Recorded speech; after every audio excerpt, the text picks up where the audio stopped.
ఒకటి డెసిషన్, రెండోది డిక్లరేషన్. మొదటిది డెసిషన్, నిర్ణయించాడు. రెండోది ఏం చేశాడు తెలుసా? వాడి దగ్గరికి వెళ్ళి డిక్లేర్ చేశాడు.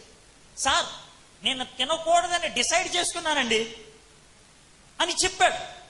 కొంతమంది ఉంటారు కుర్రోళ్ళు, ఇలాంటి మీటింగులకు వచ్చినప్పుడు పవిత్రంగా ఉండాలి అని డిసైడ్ చేసుకుంటారు, కానీ ఎవ్వడికీ చెప్పరు. చెప్పకపోతే ప్రాబ్లం ఉంటుంది. యూత్కు ఉండేటువంటి ప్రాబ్లం. నేను మారు మనసు పొందినటువంటి తొలి దినాల్లో ఒక ప్రాబ్లం నేను ఫేస్ చేసింది మీకు చెప్తాను. నేను బాగా సినిమాలు చూసేవాడిని. విజయశాంతి ఫ్యాన్స్ అసోసియేషన్కి సెక్రటరీ మా ఊర్లో. అర్థమైందా? ఏలూరులో విజయశాంతి ఫ్యాన్స్ అసోసియేషన్కి సెక్రటరీ. అయితే నేను మారు మనసు పొందినటువంటి తొలి దినాల్లో విజయశాంతి చిరంజీవి నటించిన ఒక సినిమా వచ్చింది. సో ఫ్యాన్స్ అసోసియేషన్ టికెట్లు వస్తాయి కదా, వచ్చేసింది.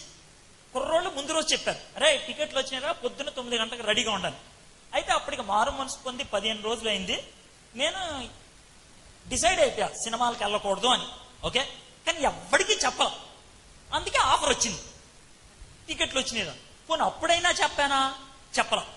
పొద్దున్న వచ్చేసారు, అరే పదరా రెడీ, టికెట్లు ఏంటి, ఇంకేంటి స్నానం చేయలేదేంటి, త్వరగా రెడీ అయిపోయి వెళ్ళిపోదాను అంటే, నేను సినిమాకి వెళ్ళకూడదని డిసైడ్ అయ్యాను కదా, కాబట్టి చాలా తెలివిగా ఆలోచించి ఇవాళ తలనొప్పి కొందరా రాలేనరా అన్నా. ఆ డైలాగులో 2 ప్రాబ్లమ్స్ ఉంటాయి. ఏంటంటే చెప్పగలరా? నాకు ఈరోజు తలనొప్పిగా ఉందరా, రాలేనరా అని అన్నా. ఆ డైలాగులో 2 ప్రాబ్లమ్స్ ఉంటాయి. చెప్పగలుగుతారా? అంటే రేపు వస్తాననే కదా,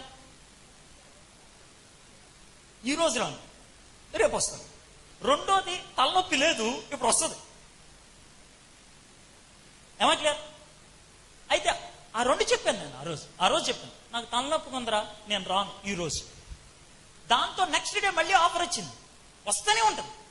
అయితే 2 రోజులైన తర్వాత చెప్పా, నేను సినిమాలు మానేద్దాం అనుకుంటున్నాను రాని.